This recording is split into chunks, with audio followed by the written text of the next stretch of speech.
ఏ విధంగా శాపంగా మారుతుందో ఇదొక కేస్ స్టడీ. చదువుకున్న వాళ్ళు మీరు గుర్తుపెట్టుకోవాల్సిన అవసరం ఉంది.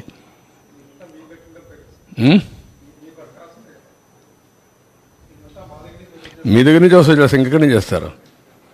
రాష్ట్రంలో అన్ని మీ దగ్గర నుంచి. నెక్స్ట్ ఇక్కడ మీరు చూస్తే 1924 ఇన్వెస్టర్స్ కాన్ఫిడెన్స్ పోయింది, బ్రాండ్ ఇమేజ్ దెబ్బతినింది. ఇక్కడ సోలార్ విండ్కి పీపీఎల్ని రీనెగోషియేట్ చేస్తామన్నారు. సోలార్ విండ్ పీపీఎస్ అన్ని లీగల్ ఛాలెంజెస్ అన్ని తీసుకొచ్చారు. ఏపీ హైకోర్టు అవన్నీ చెప్తూ క్వశ్చన్ లేదు, మీరు పే చేయాలని. వీళ్ళు వాడుకోకుండా ఉన్నదాన్ని కోర్టు ఆదేశాలతో ఫిక్స్డ్ ఛార్జెస్ పే చేయాల్సి వచ్చింది.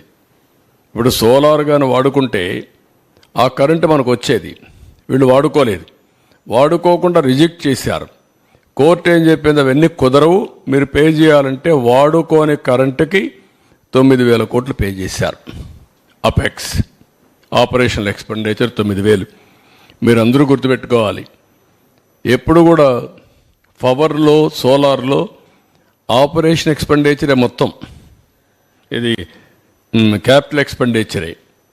Operation expenditure zero. ఎందుకంటే ఎండకు పెడతాం, రా మెటీరియల్ అవసరం లేదు, కరెంట్ ఉత్పత్తి అవుతుంది, అక్కడి నుంచి ట్రాన్స్మిషన్కి వెళ్ళిపోతుంది. 9,000 కోట్ల రూపాయలు పే చేశారు.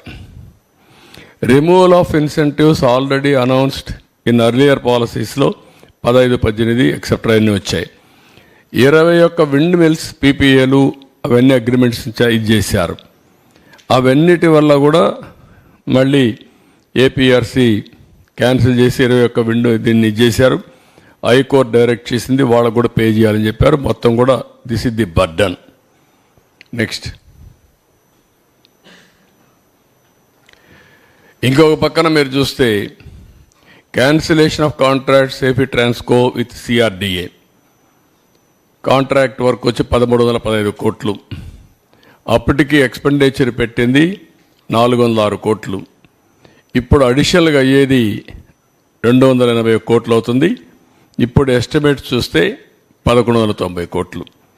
అంటే ఈ వర్క్ క్యాన్సిల్ చేసిన దానివల్ల రాజధానిలో 281 crores అడిషనల్గా